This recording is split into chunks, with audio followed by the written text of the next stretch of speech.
Good morning to all. Welcome to my channel ATS Institute. I hope all you are fine. चलिए जो आज हमारी class है macro economics की समष्टि अर्थशास्त्र, उसका हम फर्स्ट चैप्टर देखते हैं। उसके जो मेन पॉइंट्स हैं उनको समझते हैं, वो होती क्या है उसके बारे में हम आज समझेंगे। क्लास स्टार्ट करने से पहले मेरे न्यू यूज़र से रिक्वेस्ट है, प्लीज़ चैनल को सब्सक्राइब कीजिए ताकि आपको सबसे पहले अपडेट मिलते रहिए और बेल आइकन को प्रेस कीजिए। वीडियो अच्छा लगे तो शेयर कीजिए और लाइक कीजिए। चलिए क्लास को स्टार्ट करते हैं। देखिए, हम व्यष्टि अर्थशास्त्र जो हमारी माइक्रो इकोनॉमिक्स है वो हम पढ़ चुके हैं। तो मैक्रो इकोनॉमिक्स जो है हमारी समष्टि अर्थशास्त्र, वो क्या चीज़ होती है? जो मैक्रो इकोनॉमिक्स होती है वो एक इकोनॉमी की प्रॉब्लम को स्टडी करती है। इकोनॉमी की मतलब पूरी जो अर्थव्यवस्था है उसकी प्रॉब्लम को स्टडी करती है। माइक्रो मतलब छोटा, मैक्रो मतलब बड़ा। ठीक, जो बड़ा क्षेत्र होता है उसके लिए मैक्रो वर्ड यूज़ करते हैं और जो छोटा क्षेत्र होता है उसके लिए माइक्रो वर्ड यूज़ करते हैं। तो अगर कंट्री की प्रॉब्लम को स्टडी करनी हो आपको, तो आपको कौन सी इकोनॉमिक्स समझनी पड़ेगी? मैक्रो इकोनॉमिक्स, समष्टि अर्थशास्त्र। और अगर एक व्यक्ति की प्रॉब्लम, एक उत्पादक, एक प्रोड्यूसर है, एक कंज्यूमर है, एक सोसाइटी है, उसकी अगर कोई प्रॉब्लम है उसको समझना है तो आपको माइक्रो इकोनॉमिक्स या व्यष्टि अर्थशास्त्र समझनी पड़ेगी।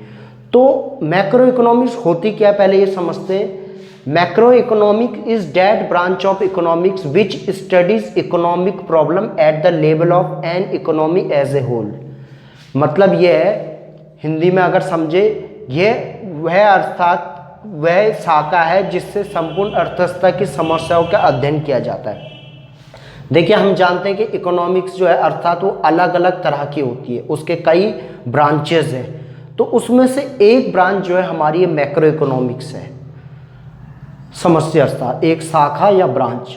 तो ये जो है स्टडी करती एक अर्थव्यवस्था, एक इकोनॉमी में क्या प्रॉब्लम आ रही है, उसके रीज़न क्या है, उसको कैसे सॉल्व किया जाए, ये सब हम क्या करते हैं, एक स्टडी करते हैं। आप मान लीजिए इंडिया कंट्री की जो है प्रॉब्लम हम स्टडी किस में के थ्रू करेंगे? मैक्रो इकोनॉमिक्स के थ्रू। और एक सिंगल प्रोड्यूसर की पता करनी होती कि एक उत्पादक को क्या प्रॉब्लम है, तो हम मैक्रो में पढ़ते हैं। ठीक, जैसा हम बोलते हैं कि अगर हम सेविंग करेंगे माइक्रो में, जो हमारी माइक्रो है व्यष्टि अर्थशास्त्र, उसके हिसाब से ये है कि अगर हम सेविंग करते तो हमारा फ्यूचर क्या होगा? अच्छा होगा। बट मैक्रो में बोला जाता है, इस जो हमारा समष्टि अर्थशास्त्र है उसमें बोला जाता है कि अगर हम सेविंग करेंगे तो हमारा फ्यूचर क्या होगा? बुरा होगा। क्यों होगा? उसके रीजंस है। अगर आप सेविंग कर रहे हैं तो इसका मतलब क्या हो रहा है? आप खर्च कम करेंगे।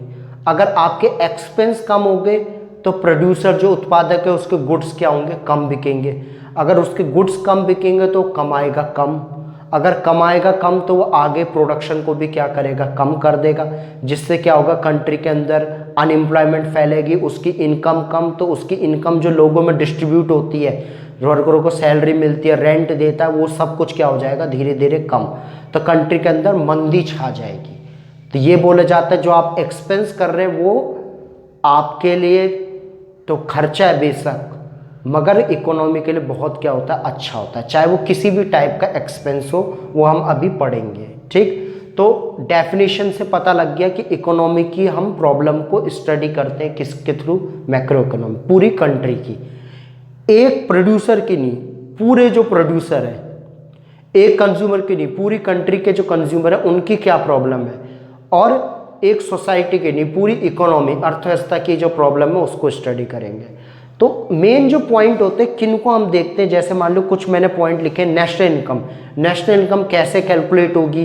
पर कैपिटा इनकम जो है उसके थ्रू हम नेशनल इनकम जो है पूरी कंट्री की जो इनकम है वो कैसे कैलकुलेट होगी? प्राइस लेवल, कीमत स्तर, क्या लेवल है प्राइस का कंट्री के अंदर? प्राइस लेवल हाई है, लो है, वो भी प्रॉब्लम। अगर प्राइस ज़्यादा गिर जाता है तो कंज्यूमर को तो बेनिफिट होता है मगर प्रोड्यूसर को लॉस होता है। प्राइस ज़्यादा बढ़ जाएगा तो प्रोड्यूसर को फ़ायदा होगा मगर कंज्यूमर को लॉस होगा। तो क्या प्राइस लेवल रखना चाहिए?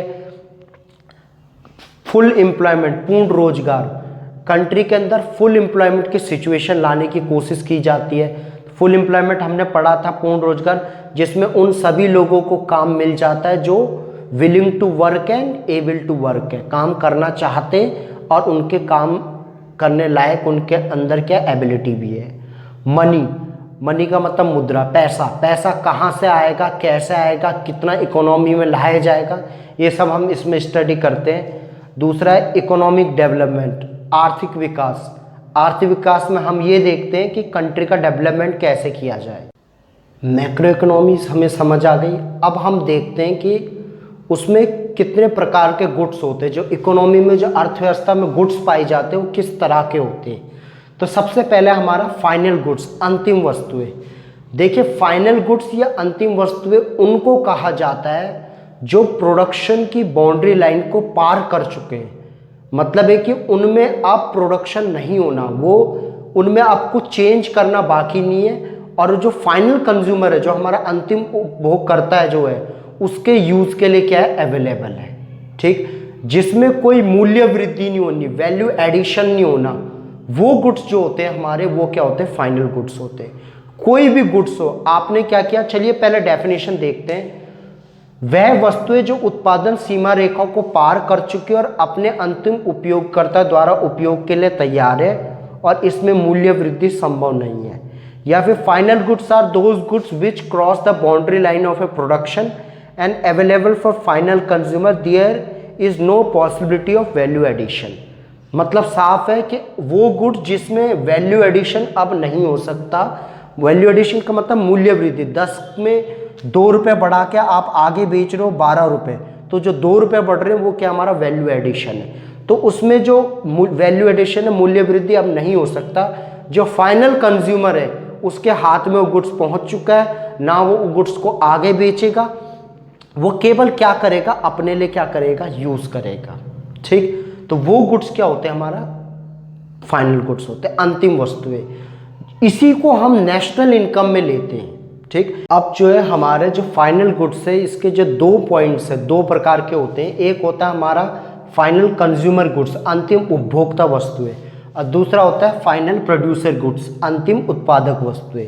जो हमारा अंतिम उपभोक्ता वस्तु है, पहले कंज्यूमर को लेके चलते हैं। कंज्यूमर आप सब जानते हैं जो अपने कंजप्शन के लिए क्या करता है, गुड्स खरीदता है उपभोग करने के लिए, ना तो वो आगे बेचता है, वो केवल अपने कंजप्शन के लिए यूज करता है। तो वो गुड्स अगर कोई ले रहा है तो वो क्या होंगे, हमारे फाइनल कंज्यूमर गुड्स होंगे।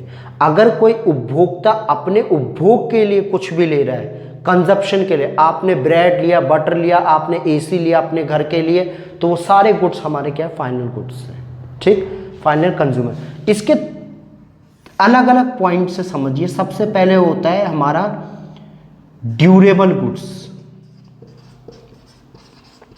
ड्यूरेबल को हम हिंदी में बोल सकते हैं टिकाऊ वस्तुएं। देखिए ड्यूरेबल कंज्यूमर गुड्स, वो गुड्स जो हम क्या करते हैं, अपने कंजप्शन के लिए ले रहे, मगर उसका यूज़ हम कई सालों तक करते हैं या 1 साल से अधिक करते, तो वो हो गए हमारे ड्यूरेबल गुड्स या टिकाऊ वस्तुएं। बेचने के लिए नहीं लिया हमने, तो वो हमारे ड्यूरेबल गुड्स। जैसे आपने क्या लिया, बाइक लिया अपने लिए, आपने एसी लिया, फ्रीज लिया, रेफ्रिजरेटर जो है, ये सब क्या है, हम 1 साल से ज़्यादा तो यूज़ करेंगे, तो ये सब हमारे क्या होते हैं, टिकाऊ वस्तु होते हैं। ठीक, कंजप्शन के लिए लिया, अपने यूज़ के लिए। दूसरा है हमारा semi durable goods. Semi durable, अर्ध टिकाऊ। अर्ध टिकाऊ वस्तु या सेमी ड्यूरेबल गुड्स उसे कह सकते हैं हम जिसका यूज़ हम 1 साल या उससे कम के लिए करते हैं। ऐसा नहीं कि अभी ख़त्म हो रहा है, 1 साल या 6 महीने या 8 महीने उनके लिए यूज़ कर रहे हैं, तो हो गए हमारे अर्ध टिकाऊ वस्तुएं। ठीक, जैसे हमारा क्या सेमी ड्यूरेबल गुड्स का एग्जांपल, जैसे हमारे क्लोथ्स हो गए, शूज़ हो गए, स्टेशनरी का सामान हो गया, अपने पेन पेंसिल आपके जो है, तो ये सब हमारे क्या हो गए, सेमी ड्यूरेबल गुड्स हो गए। और तीसरा जो होता है non durable goods, non durable या गैर टिकाऊ। तो गैर टिकाऊ वस्तुएं जो है, जो हम एक बार खरीद रहे हैं और वो क्या खत्म, कंज्यूम की, खत्म हो गया। आपने बर्गर लिया, आपने पेस्ट्री लिया, आपने चॉकलेट लिया, तो ये सब आपने कंज्यूम किया और कंज्यूम करते एक ही बारी में उसका क्या हो गया, यूज़ हो गया। ठीक, तो कोई भी एग्जांपल आप बर्गर ले लो, कुछ भी जो आपको पसंद हो वो ले लेना, पिज़्ज़ा ले लो, तो ये सब क्या हो गया हमारे गैर टिकाऊ नॉन ड्यूरेबल गुड्स। ठीक। एक और चीज़ हम कंज्यूम करते हैं वो होती है सर्विसेज। सर्विसेज मतलब सेवा। तो सेवा वो होती है जो हमें प्रत्यक्ष रूप से डायरेक्ट क्या करती है, सेटिस्फेक्शन देती है, उसको क्या बोलते हैं हम, सर्विसेज बोलते हैं। जैसे आपने क्या किया, यहाँ से आप महाराष्ट्र तक में ट्रेन में गए, तो उसके लिए जो आपने किराया दिया वो पैसे दिए, मगर उसके बदले आपने सेवा ली। आप डॉक्टर पे गए, डॉक्टर ने आपको सर्विस दी, या जो टीचर है, टीचर आपको क्या देता है, सर्विस देता है, उसके लिए आप पे करते हो। तो ये जो हमें डायरेक्ट जो सेटिस्फेक्शन करती है प्रत्यक्ष रूप से, जो इनविजिबल होती है, दिखती नहीं है, मगर तब भी हम क्या करते हैं, कुछ कंज्यूम कर रहे हैं, सेटिस्फाई हो रहे हैं, तो वो क्या होती है, हमारी सर्विसेज होती है। ठीक। तो ये वो गुड्स है जो एक कंज्यूमर ले रहा है, और किस लिए ले रहा है, अपने कंजप्शन के लिए, उसको आगे बेचेगा नहीं। ऐसी प्रोड्यूसर भी जो होता है, जो गुड्स प्रोड्यूसर किसके लिए ले रहा है, प्रोडक्शन के लिए, उत्पादन के लिए, बट वो उसको आगे रीसेल नहीं करेगा, तो वो गुड्स होते हैं हमारे कौन से goods, final consume producer goods, या अंतिम उत्पादक वस्तुएं, जो एक उत्पादक ले रहा है वस्तुओं के उत्पादन के लिए। जैसे मान लीजिए एक फार्मर ने एक ट्रैक्टर लिया, तो उसको बेचेगा तो नहीं, वो उसके थ्रू वो क्या करेगा, अपनी फसलों के उत्पादन में उसे हेल्प करेगी। या फिर एक कंपनी ने जो है, एक रेस्टोरेंट है, उसने एक एसी लिया, एक फर्नीचर लिया उसने, तो ये सारी जो है वो उसकी अंतिम उत्पादक वस्तु है। जो रेस्टोरेंट है वो क्या बेचता है, खाने पीने की चीज़ें बेचते हैं, मगर उसके चेयर, जो टेबल है, फर्नीचर है, ये सारी चीज़ें क्या है, उसकी अंतिम उत्पादक वस्तुएं। ये उसने बेचने के लिए नहीं लिए, ये इसने अपने लिए कंजप्शन के लिए लिए। उसके थ्रू वो क्या करेगा, गुड्स का प्रोडक्शन करेगा, या उसके थ्रू उसकी सेल्स क्या होगी, बढ़ेगी। ठीक। तो वो वस्तुएं जो एक उत्पादक अपने क्या उत्पादन के लिए लेता है, जिसके कीमत क्या होती है, 2-3 पॉइंट देखने हमने। पहली चीज, उसका प्राइस क्या होगा, बहुत हाई होता है, कीमत क्या होगी, ज़्यादा होगी उस गुड्स की। दूसरा, उसका कई सालों तक क्या किया जाएगा, यूज़ किया जाएगा, 1 साल से ज़्यादा के लिए क्या किया जाएगा, यूज़। और तीसरा पॉइंट जो है, उससे गुड्स का क्या होगा, प्रोडक्शन होगा, उसकी हेल्प से गुड्स का क्या होगा, प्रोडक्शन होगा। कोई भी कंपनी अगर कोई मशीनरी ले रही है, तो वो कौन सी होती है, उसकी अंतिम उत्पादक वस्तुएं। ठीक है। तो ये दोनों पॉइंट समझ आ गए। अब हम अगला पॉइंट देखते हैं। अगला जो हमारा पॉइंट है वो है इंटरमीडिएट गुड्स, मध्यवर्ती उपभोग। इंटरमीडिएट कंजप्शन या मध्यवर्ती उपभोग उस वस्तु को कहते हैं जो प्रोडक्शन की बाउंड्री लाइन के अंदर होती है, मतलब उत्पादन सीमा रेखा के अंदर है, उसमें अभी मूल्य वृद्धि संभव है, मतलब वैल्यू एडिशन अभी होना है, और जो प्रोड्यूसर है वो उसे कच्चे माल के रूप में क्या करता है, यूज करता है। ठीक। पहले यहां से समझते हैं, वह वस्तुएं जो उत्पादन सीमा रेखा के अंदर होती है, जिसमें मूल्य वृद्धि होना संभव है, और इनका उपयोग उत्पादक कच्चे माल के रूप में करता है अंतिम वस्तुओं को उत्पादन करने के लिए। या इंग्लिश में देखिए, those goods which are under a boundary of production line, there is a possibility of value addition and producer use these goods as a raw material for production of final goods and services. मतलब simple है कि वो goods जो हम consume नहीं कर रहे, producer consume कर रहा है, मगर वो उनको क्या करेगा, कन्वर्ट करके फाइनल गुड्स बना के तब क्या करेगा, वो आगे बेचेगा, जिनमें अभी वैल्यू एडिशन होना बाकी है, जिनका रेट अभी बढ़ेगा। जैसे मान लीजिए अगर एक हमारा टेलर है, उसने क्या किया, 100 मीटर कपड़ा लिया, तो कपड़ा जो है वो कौन सा गुड्स है, मध्यवर्ती, क्योंकि उसका वो कुछ बना के शर्ट पैंट बना के क्या करेगा, आगे बेचेगा कन्वर्ट करके।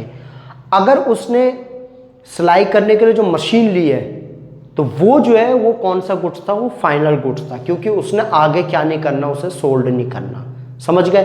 एक आपके रेस्टोरेंट है, वो क्या कर रहा है, सब्जियां ले रहे, आटा चावल ले रहे, तो वो सब क्या है, हमारे इंटरमीडिएट गुड्स, मध्यवर्ती उपभोग है, क्योंकि उनको क्या करेंगे, वो आगे कन्वर्ट करके फाइनल गुड्स के रूप में बना के हमें देंगे या कंज्यूमर को देंगे, तो वो क्या होगा हमारा, तब वो फाइनल गुड्स बनेगा। तो आपको पता है कि अगर उसने गुड्स कोई भी लिया होगा उसका रेट तो आगे जाके बढ़ेगा, तो वो सारी की सारी चीज़ें हमारी क्या है, इंटरमीडिएट गुड्स है, जिसका रेट अभी बढ़ना है और जो आगे प्रोड्यूसर किस लिए यूज़ करता है, कच्चे माल के रूप में, रॉ मटेरियल के रूप में जिसका यूज़ करता है, तो वो सारे क्या होते हैं हमारी इंटरमीडिएट गुड्स। हर इंटरमीडिएट गुड्स एक समय के बाद क्या बन जाता है, फाइनल गुड्स बन जाता है। तो अब हम दोनों के डेफिनेशन पता लग गई। तो ये इंटरमीडिएट गुड्स में जो हमने पीछे पढ़ा था, फाइनल गुड्स में प्रोड्यूसर गुड्स, उत्पादक वस्तुएं जो पढ़ी थी हमने, उत्पादक वस्तुओं में हमने पढ़ा था जो कैपिटल गुड्स लेता है उत्पादक, मतलब उत्पादक जो फिक्स्ड एसेट ले रहा था, स्थिर संपत्ति वगैरह ले रहा था, वो हमारे कौन सी थी, फाइनल गुड्स। मगर अगर प्रोड्यूसर रॉ मटेरियल वगैरह, कच्चा माल वगैरह ले रहा है, तो वो कौन सी हो गया, हमारे इंटरमीडिएट गुड्स। उसने मशीनरी ली, वो हमारा कौन सा था, फाइनल गुड्स, अंतिम वस्तु। बस मशीनरी में लगाने के लिए जो रॉ मटेरियल लिया, सामान लिया उसने, कच्चा माल, वो कौन सा हमारा मध्यवर्ती उपभोग है। ठीक है, दोनों में पता लग गया डिफरेंस। अब हम एक बार प्रॉपर इनके बीच डिफरेंस देखते हैं कि होता क्या है इन दोनों के बीच अंतर। अब हम दोनों के बीच डिफरेंस देखते हैं, दोनों पॉइंट हमें समझ आ गए, इंटरमीडिएट क्या होता है, फाइनल गुड्स क्या होता है। अब दोनों को कंपेयर करके देखते हैं। मैंने यहाँ पे इंग्लिश में लिखे हुए हैं, हिंदी में मैं समझा देता हूँ। Intermediate goods are those goods which are use either for resale or for further production in the same year. मतलब एक साल में अगर जो हमारे गुड्स जो है या तो हमने दोबारा बेचने के लिए खरीदे हो या किसी चीज़ के प्रोडक्शन के लिए उनका यूज़ किया जाएगा, तो वो हमारे कौन से हो गए, इंटरमीडिएट गुड्स हो गए, मध्यवर्ती वस्तुएं। Final goods refer to those goods which are use for consumption or production by final user. Final goods वो गुड्स हो गए जो फाइनल यूजर, जो अंतिम उपयोग करता है, उसके हाथ में पहुंच गए, चाहे वो प्रोड्यूसर है चाहे क्या है, कंज्यूमर है, मगर उसको वो दोबारा क्या नहीं करेगा, बेचेगा नहीं। ठीक। दूसरा पॉइंट है they are still within production boundary. ये अभी प्रोडक्शन की जो बाउंड्री लाइन होती है उसी के अंदर होते हैं, मतलब उनमें अभी क्या प्रोडक्शन में या कुछ चेंज होना बाकी है, उत्पादन सीमा रेखा के अंदर होते हों। They cross the production boundary and ready to use for final user. ये उत्पादन सीमा रेखा के अंदर नहीं होते, फाइनल कंज्यूमर तक पहुंचने के लिए क्या होते, तैयार होते। अगर मान लीजिए किसी रेस्टोरेंट ने क्या किया, वो समोसे बना रहा, तो उसके लिए जो आलू वगैरह उसने उबाल रखे हैं, वो सब क्या हमारे इंटरमीडिएट गुड्स। फाइनल गुड्स क्या होगा, जो उसने समोसे बना के तैयार रखे हुए, जिसे कंज्यूमर आएगा और कंज्यूम करेगा, वो क्या हो गए हमारे फाइनल, अंतिम वस्तुएं। ठीक। तो वो प्रोडक्शन की बाउंड्री लाइन के अंदर है, क्योंकि उसमें अभी कन्वर्ट करना बाकी है, इसमें कन्वर्ट करना कुछ बाकी नहीं है, इसलिए क्या हो, फाइनल हो गए। Value addition polish is possible, मतलब मूल्य वृद्धि संभव है। जो इंटरमीडिएट गुड्स है उसमें अभी हम रेट को बढ़ा सकते। ठीक। चाहे रीसेल करें, 10 का पेन हमने लिया और 12 में बेच दिया तो वैल्यू एडिशन किया, तो रीसेल करने पे, या हमने कुछ 10 रुपये का सामान लिया, उससे कुछ बनाया फिर 15 रुपये में बेच दिया, तो वो भी हमारा क्या है, इंटरमीडिएट का है। ठीक। मगर फाइनल गुड्स में वैल्यू एडिशन पॉसिबल नहीं है। आपने कोई चीज़ ली, आप उसको अपने लिए यूज़ कर रहे हो, उसको आगे बेचोगे नहीं, ना उसका रेट बढ़ाओगे। ठीक है। अगला पॉइंट है not included in national income. देखिए राष्ट्रीय आय, नेशनल इनकम जब हम कैलकुलेट करते हैं तो केवल अंतिम वस्तुओं और सेवाओं को लिया जाता है, फाइनल गुड्स एंड सर्विसेज को। तो इंटरमीडिएट गुड्स को इसमें इंक्लूड नहीं किया जाता। तो इसमें क्या included while calculating national income. तो जब भी हम नेशनल इनकम, राष्ट्रीय आय को मेजर करते, मापते, तो उसमें हम केवल कौन से गुड्स लेते, फाइनल गुड्स। इसके अलावा it is use as a raw material for production of final goods. इनका उपयोग वस्तुओं और सेवाओं को बनाने के लिए कच्चे माल के रूप में किया जाता है। किसका, इंटरमीडिएट गुड्स का, मध्यवर्ती वस्तुओं का कच्चे माल के रूप में क्या यूज किया जाता है।